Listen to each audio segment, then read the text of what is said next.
Hi everyone, it's Derek from the iReady podcast here, and this is my reaction to the 2-0 victory against Brondby in the Europa League Group A Game 3 tonight. Finally, two halves of good performances.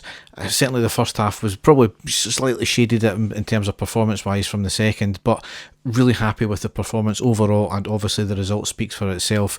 Got points on the board now in the Europa League, and I think with the other result tonight, it shows that Lyon can be got. Even though they still won 4-2 and came back, it shows that they can be got, as we kind of proven in the first 30 minutes of the game when we played against them. So the table was still wide open, a lot to do, but certainly a good starting point tonight.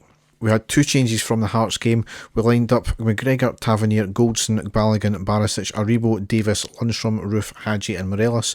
On the subs bench were McLaughlin, McCrory, Bassey, Patterson, Bacuna, Wright, Kelly, Sakala and Arfield. So obviously the only maybe concern in that starting lineup there, I would have said Davis and Lundstrom starting together. They've generally not been at the best when they two start together. However, I think that's maybe not the case, because I felt they were great tonight. Maybe Davis maybe quieter, but he was just getting on with his game and doing the job pretty well. And Lundstrom was a standout tonight.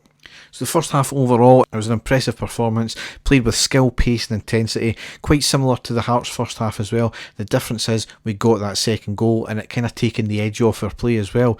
Every player looked hungry. Aribo was having an absolute stormer tonight. He was brilliant all night. And as I said, Lundstrom was having a good game as well. I missed the first minute because I was having streaming issues. I think Brondby had a quick chance. They never got it in target though, but it was just a quick warning that we needed to be on our toes tonight. However, we quickly gained control of the game, and really that's, apart from the first 5 minutes of the second half, that's where the game kind of lay. We were largely in control of the game. Brondby, they never really offered much up front. We went 1-0 up on the 18th minute, and it was Balogun scoring. Tavernier with a corner from the right, missiles raining down on him just before he took it as well. Absolutely shocking scenes from the Brondby fans there. An outswinging corner to the centre of the box, and Balogun, whose marker was tight on him, made the run and a powerful header into the back of net. Outstanding cross and an even better header, just an absolute bullet. That's the way when you're tightly marked to header the ball, just bang, bullet, and delighted with that straight away. Brondby's best move of the first half was probably on the 27th minute, when it was a move down the left, gets to the goal line, he cuts it back. The ball was behind the attacker, but he got a shot off, but it was over the bar, so a bit dangerous there, the fact that he still could get the shot off even though it was behind him. So again, a wee reminder, we have to clear our lines. And then we went 2-0 up after a long debate on the 30th minute after a VAR check. It was lovely play down the right hand side, a superb through ball to Aribo. Aribo had a great cross, a header by Morelos which was slightly behind him. The keeper saved and it rebounded to Roof, who put it into the back of the net. Roof's feet were onside when Morelos headed it, but his head and chest were clearly offside.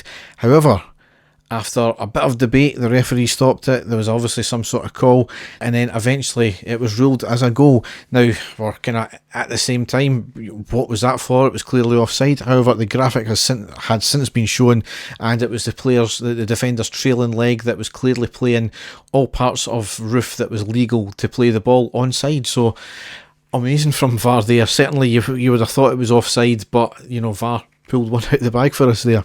Just absolute madness. We kept on playing on, and the last couple of chances in the last couple of minutes of the half, on the 45th minute, Aribo on the right hand side of the box passes to Morelos, who has a first time shot off the outside of the left post. A bit unlucky that. Really needs to get stuff on target though. And then a minute later, on the 46th minute, it was a free kick by Tavernier on the left, played to the near post. Roof slides in and makes contact, but it was more of a sclaff and comfortably gathered with the keeper. Had he got a clean connection on that would have been in the back of the net, no doubt, much like Morelos' chance against Hearts in the previous game there. So into half time, delighted with going 2-0 up, it taking the pressure right off us. Still wanted a third though at least, and that would have really killed the game off, and it gives us that wee few goal cushion just in case Brondby did manage to get a goal back. So into the second half, more of the same we're looking for, and as I said, finally it was a good second half performance for a change, matching the first one. Granted, the first 5 minutes of the second half were a bit ropey, and none more so than right after kick-off, because Barisic, near the halfway line, an inexplicable shocking back pass to the keeper. It was too short, ended up going to nobody. However, the Brondby player nips in, gets the ball, gets to the right side of the goal, 1v1 with McGregor, and fortunately duffs his shot wide. I do not know what Barisic was thinking in that instance there. We quickly regained our composure, however, and got back in control. A massive moment of controversy on the 57th minute though, as there was a stonewall penalty for us not given. Aribo on the right hand side gets clearly taken out inside the box, nothing given the ref. We got notified that there was going to be a VAR check. Play raged on for about a minute and a half, and then the check ended and nothing given. It was an absolute stonewaller. In real time, it was obvious it was a penalty.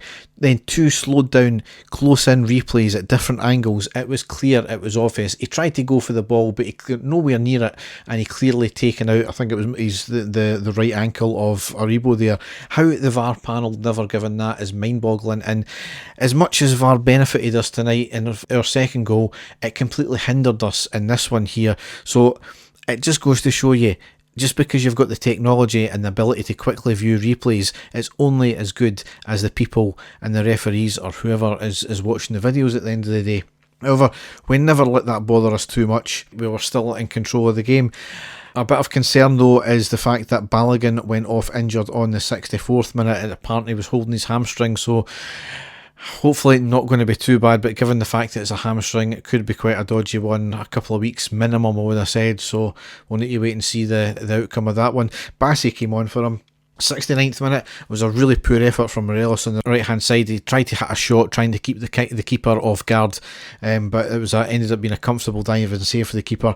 Right after that though, Gerrard turned to Sakala and told him to get ready, and he came on for Morelos in the 70th minute. Sakala looked lively when he came on. I had a sick child to attend to just after he came on the field. However, I'm hearing that there was another strong claim for a penalty where he was held in the box, so again, I don't know what VAR was doing there. Made a triple substitution on the 78th minute where Lundstrom, Hadji and Roof came off. Arfield, Bakuna and Wright came on, and Arfield had a massive chance and really unlucky with this effort a minute later, because it was a great move worked down the right, ending in Wright crossing the ball into the box, into the middle, and Arfield having a shot off the bar. Sakala had a good chance of his own in the 82nd minute where he was driving forward through the middle, uses his muscle to get past the last defender, starts drifting to the left as he gets inside the box, hits a shot but is saved by the keeper who had narrowed the angle.